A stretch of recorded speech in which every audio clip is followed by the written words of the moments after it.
Bien bonjour Richard, je suis ravi aujourd'hui de t'accueillir au travers de nos petits échanges. Je souhaitais absolument que tu sois là parce que on t'a confié depuis quelque temps le rôle de fédérateur des indépendants, parce qu'effectivement l'IDEO est constitué aujourd'hui aussi de beaucoup d'indépendants. C'est un groupe qui grossit énormément au sein des équipes l'IDEO et on a besoin de les fédérer, on a besoin de les avoir. Donc aujourd'hui, je suis content que tu t'occupes de ça. J'aimerais bien que tu me dises un petit peu ce qu'il en est de cette partie de notre groupe qui est un peu méconnu, mais qui pour nous est un groupe qui est très très important et très très intéressant.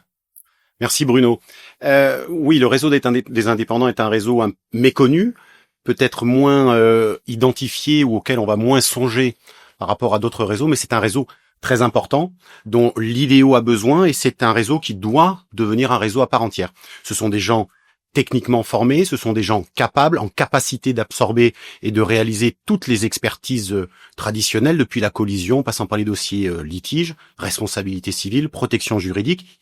Mais c'est un réseau qui doit grandir, s'organiser pour être, j'allais dire, au standard de ce qui est attendu, à travers peut-être une organisation réseau, une organisation informatique, une communication, bien évidemment, pour pouvoir être identifié plus facilement et mis en avant par la profession.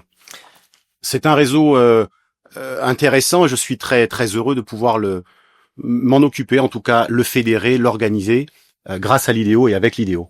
Merci beaucoup. Effectivement, on suit ça depuis quelque temps. Hein. Les indépendants avaient quasiment disparu. Et puis, au travers de la protection juridique et de la possibilité d'œuvrer pour l'IDEO, on se retrouve avec des gens qui nous sollicitent assez fréquemment pour faire de l'expertise pour l'IDEO. Et donc, c'est important. Quelle est ta vision des choses sous 6 mois? Peut-être comment les fédérer, arriver à créer un petit groupe, faire quelque chose d'important avec eux pour qu'ils puissent être représentés, encore une fois, et participer à toute la vie du réseau l'IDEO. Alors, juste déjà, je voudrais rebondir sur cette notion de cette nouveauté. C'est vrai que l'expertise automobile, le métier d'expert était relativement, j'allais dire, cantonné ou obligatoirement passé par des réseaux. Mais c'est vrai que la profession d'expert automobile, c'est aussi d'être indépendant. Et c'est peut-être même la raison, une des raisons principales pour lesquelles on choisit ce métier.